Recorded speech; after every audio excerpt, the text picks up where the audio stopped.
Hi guys, welcome back to Bentley House. I'm Aira and today we're going to make a super simple miniature. We're going to make pencils. So it should be really fun and not take very much time at all.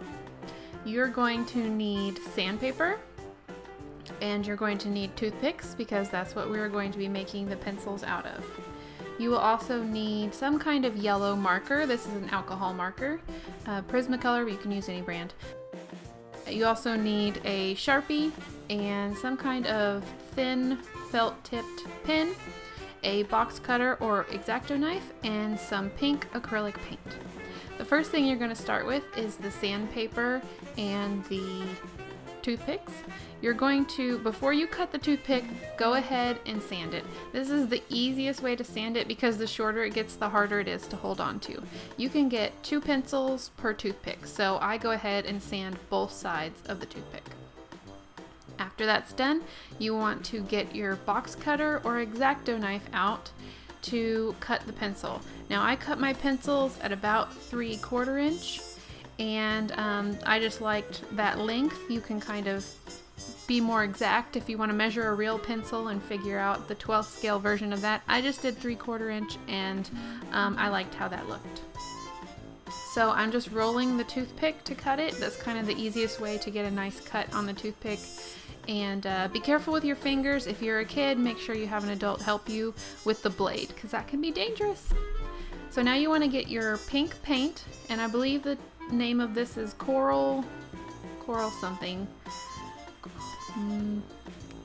Terra Coral is the name of my pink color, and I liked it because it looked closest to an eraser color. Now you can sand the top of the toothpick if you want to. I think I did on these, just to kind of help if there's any rough edges. And then you want to dip the flat end of the toothpick into the pink paint. And this is going to kind of help make it look like the eraser on the end of the pencil. After that, it's going to kind of be a bubble of paint when you stick it in and pull it out, and so I'm just rubbing the excess paint off, not to where I can see through to the toothpick, but just to take off the extra amount. And I want to let that dry before I do my next step. So I'm just gonna make 2 pencils here, so that's why you see 2 going on, but I'll just show you what I do on one pencil. So now I'm going to get my alcohol marker out. It's a Prismacolor. You can use Copics, you can use I haven't tried it with Crayola marker, but if you do, please let me know in the comments if it worked well for you. I just have Prismacolor, so that's what I've used. I tried to get a yellow that was the closest to the color of a pencil, and I'm just going to color the sides of the pencil. You can also use acrylic paint to do this, but anytime where I can use a marker and not use paint, I'm going to do that just because it's a little bit cleaner. I'm going to make sure I color all the way up to the eraser, but not all the way down to the pointed tip.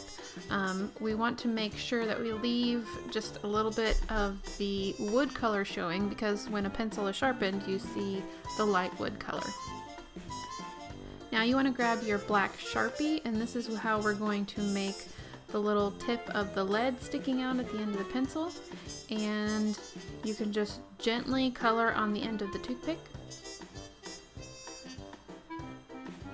And you're almost done. One more step.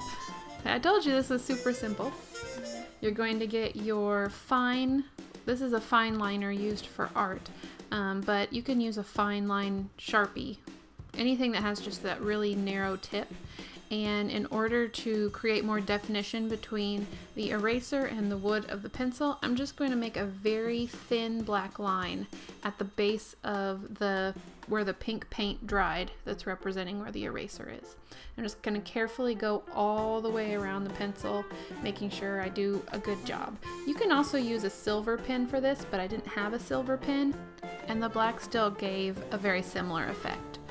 So that's it, guys. That's the end of the pencil tutorial. Like I said, super simple. I hope to make some more of these. I do make more complicated miniatures a lot of the time, but sometimes it's just nice to make something easy. You can do it quickly, you can get it done, and some of these things add some really nice detail to your project. So stay tuned for some more super simple miniature tutorials. Thanks for joining me.